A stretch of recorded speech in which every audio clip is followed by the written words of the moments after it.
Ladies and gentlemen, thanks so much for checking out MTGRocks.com. My name's Alan. Today we have our daily dose of Kamigawa Neon Dynasty previews, and we had quite a bit of cards previewed over on Monday, yesterday, and there's some really spicy ones, some really cool ones in this one. So let's get right into it. First off, we have Born to Drive, more support for um, the vehicle archetype, which is nice, and it also has the it seems like that we're getting a lot of different cards with the the creatures can crew with that they're like 2 power greater than they normally are, which is really cool to see. I think that's really a nice boost to that archetype, especially if now that we can we have a vehicles commander card in commander deck. That means that we can really boost those up, and that's going to be a little bit stronger of an archetype now in commander, and then potentially even in just regular constructed. There are some pretty cool vehicles that are coming up in this set as well. And so that's really nice, cool uncommon here. Next up, we have Invoke Justice, so our white invoke creature or card. It says return target permanent card from your graveyard to the battlefield, then distribute 4+1/+1 encounters among any number of creatures and or vehicles you control. So we can return anything, right? It doesn't have to be a creature, doesn't have to be a it doesn't have to be a creature, doesn't have to be a vehicle. It can be whatever we want it to be. So we could put Omniscience into play if we have it in our graveyard. We could put a really big scary creature like Ulamog the Ceaseless Hunger, or Grizzlebrand or something into play, which is really nice. So very cool card. Heavy white commitment. So most likely going to be a little bit hard to make things work. We're probably going to have to really tool our mana to work around this card, but also have the ability to play the rest of our spells. So pretty hard requirements, but very cool card nonetheless. Next up, Brilliant Restoration, 3 and quadruple white. So a lot of quadruple mana cost cards in the set. So this is return all artifact and enchantment cards from your graveyard to the battlefield.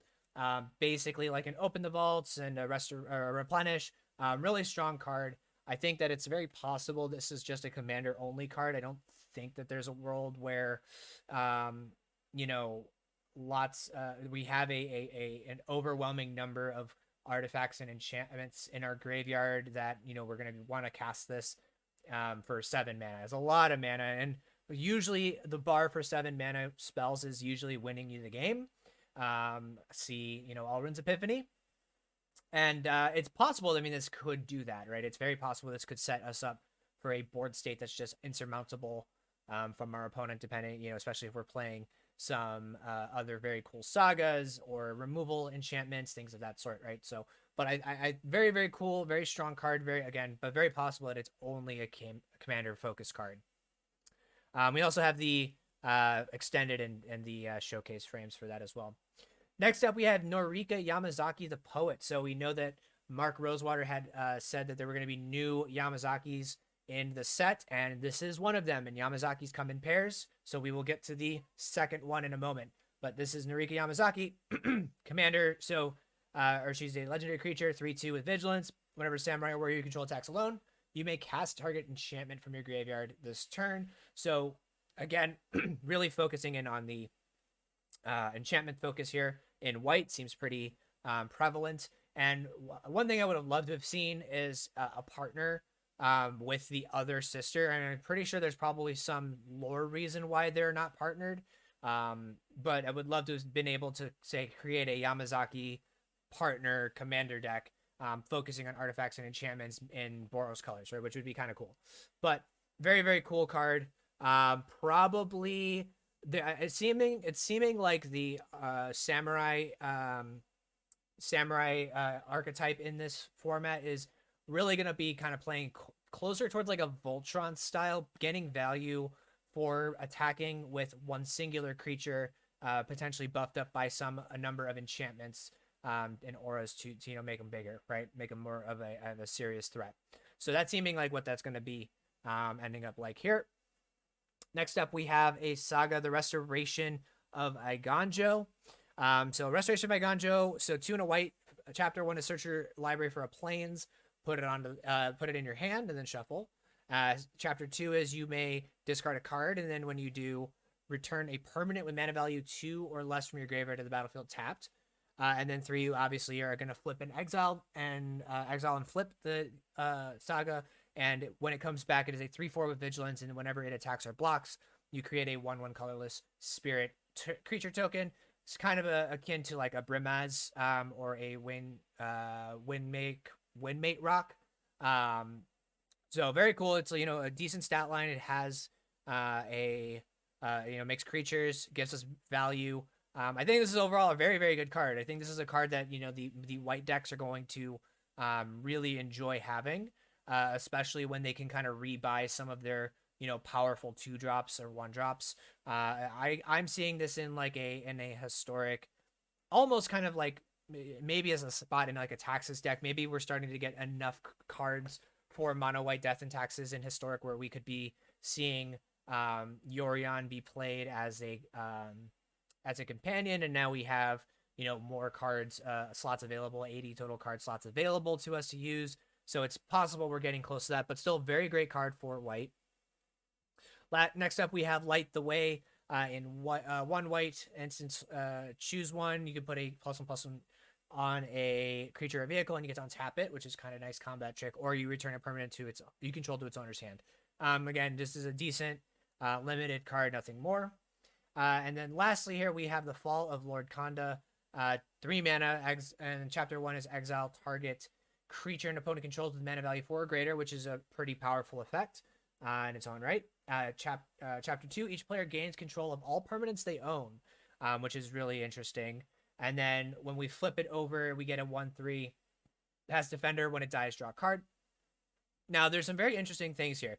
Obviously, the first chapter of this is basically the first chapter, first chapter. Yeah, the first chapter of Elspeth Conquers Death, which is really, really powerful.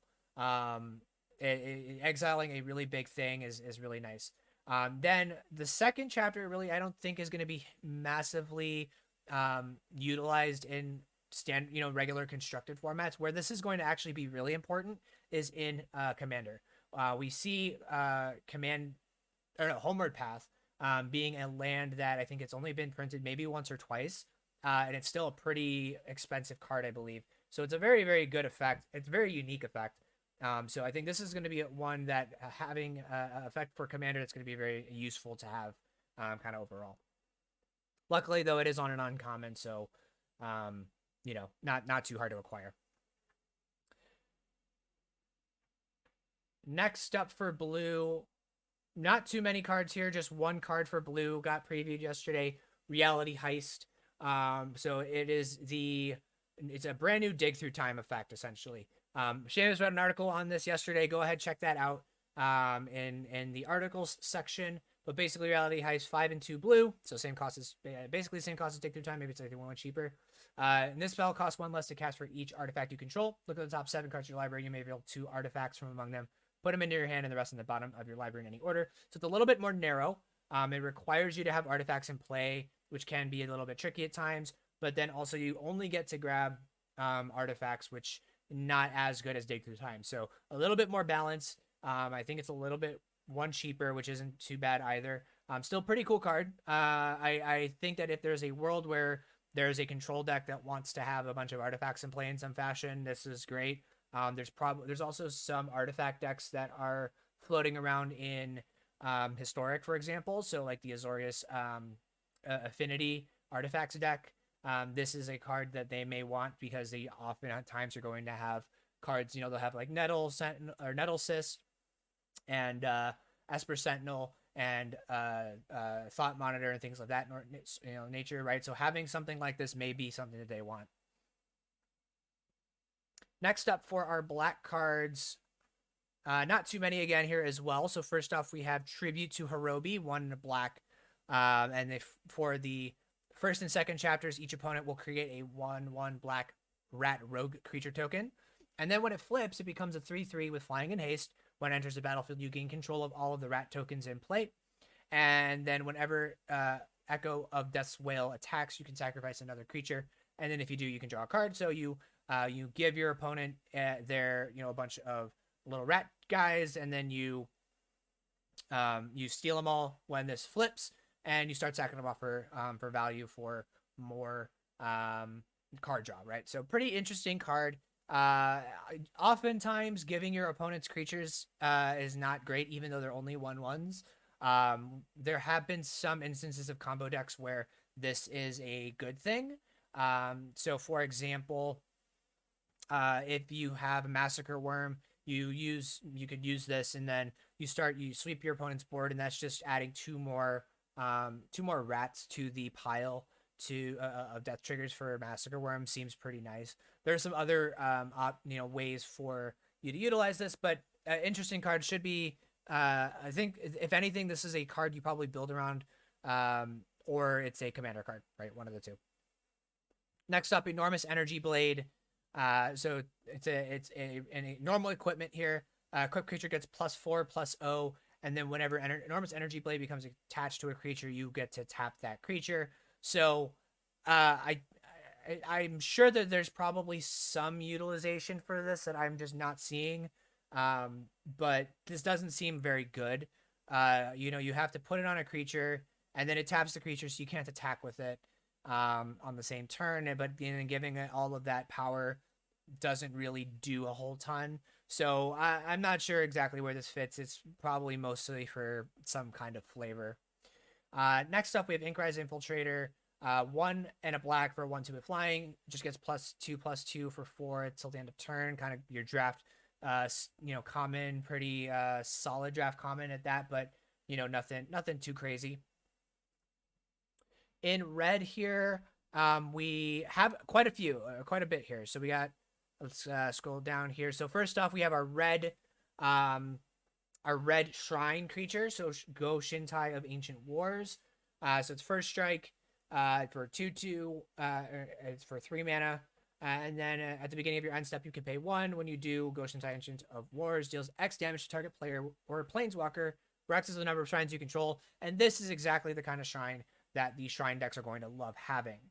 And there's multiple of these effects in red, and so having this be just another way for you to just kind of start machine gunning down your opponent's life total is really, really nice. So I expect that shrines are going to potentially be a really great tribe to play in Historic, where we have all the other shrines available to us, the Sanctum cycle and the Honden cycle.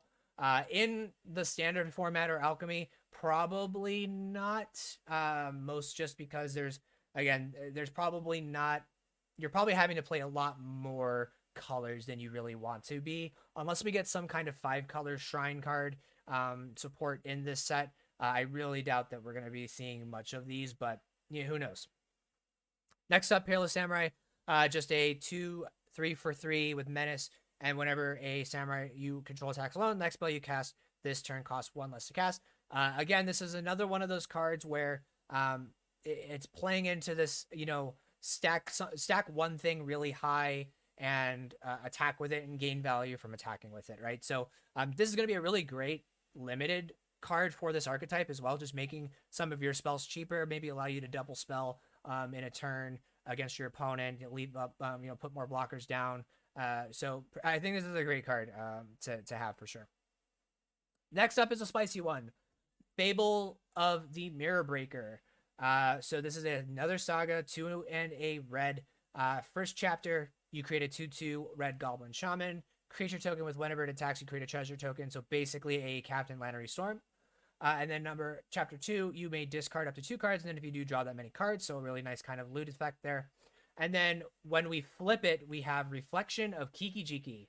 So a 2/2 Goblin Shaman, and it has the ability 1 and tap it, create a token that's a copy of another target non-legendary creature you control, except it has haste, and then sacrifice it at the beginning of the next end step.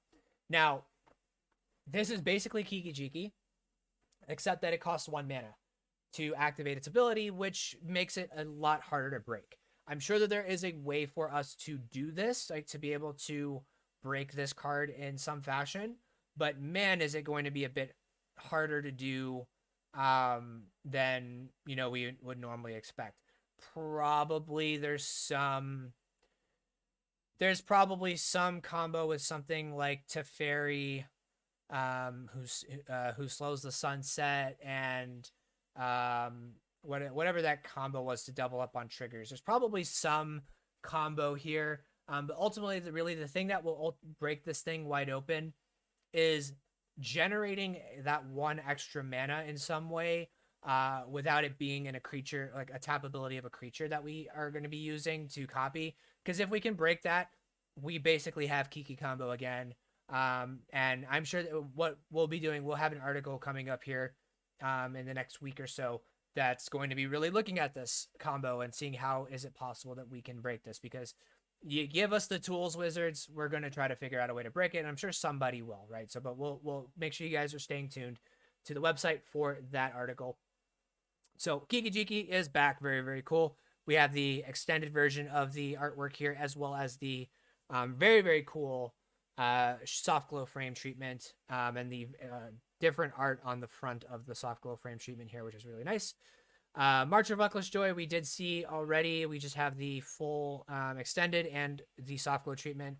Same with the Lizard Blades. Very cool artwork for the soft glow. Kind of the best art, one of the best arts in the set, I would say. Look at this guy. And then lastly here for red, we have the other Yamazaki. So Heiko Yamazaki, the General. 3 and a red for a 3/3 with trample. Whenever a samurai or warrior you control attacks alone, you may cast target artifact from your graveyard this turn. So again, you see why I wish that this one and the other one, the white one, had partner. Would love to be able to actually play both of these as a commander pair, and then just build a Boros deck kind of built around artifacts and enchantments and samurai, which would be really cool.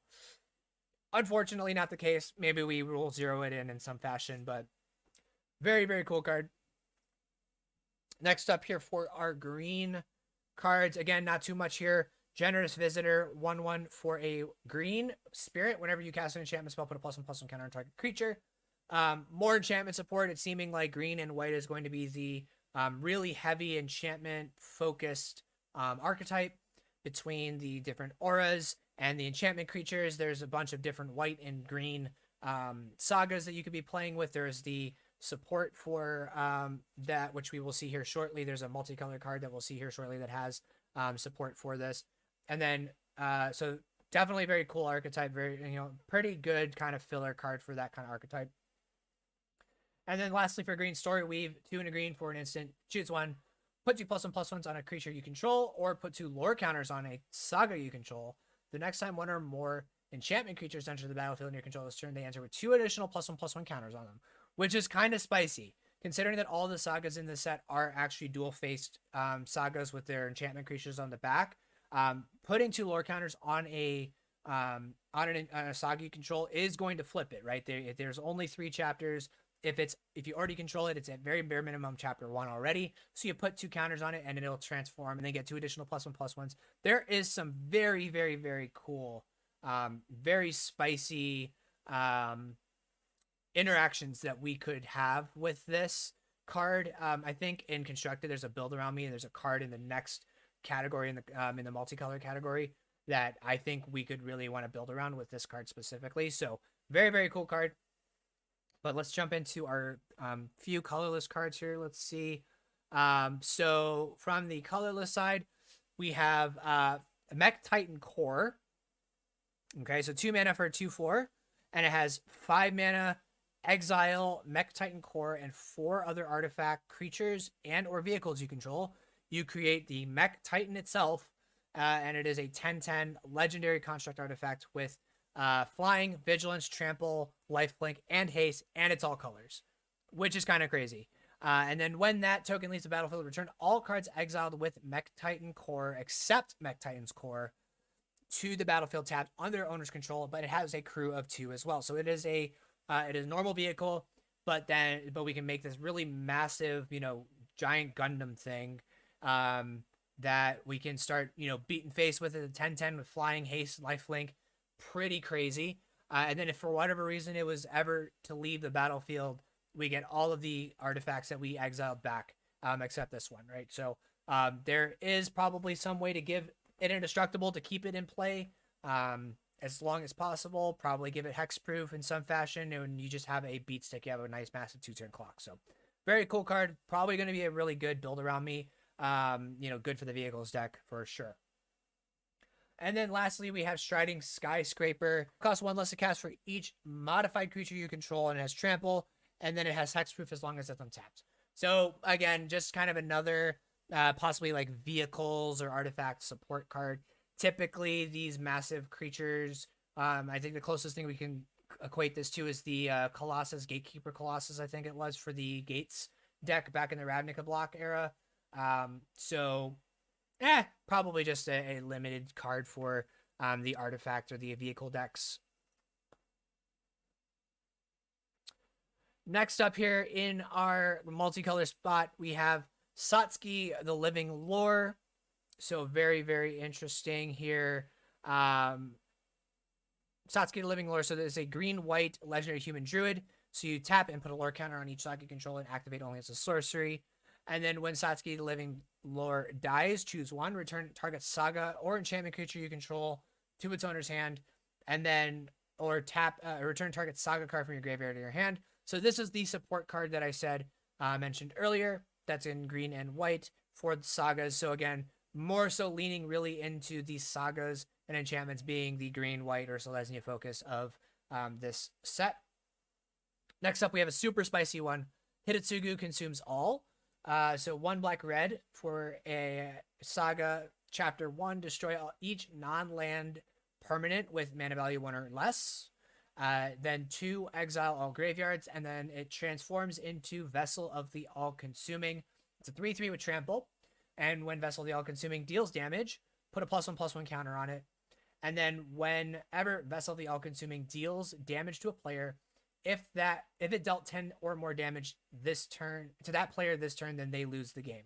So this is the card that I mentioned we could try to combo with that the green instant that puts lore counters on our sagas. So what we can hopefully try to do is we will, if we can have one of these Hitotsugu consumes alls in play, start, just chain a bunch of these, those instants together to start slamming lore counters on this thing, before the trigger to flip it resolves.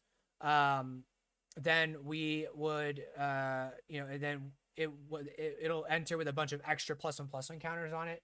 Ideally, we would start getting, this would be closer to 7, maybe 8 before, when we start attacking, and maybe we can start one-shotting our opponent with it. So very cool, interesting combo here.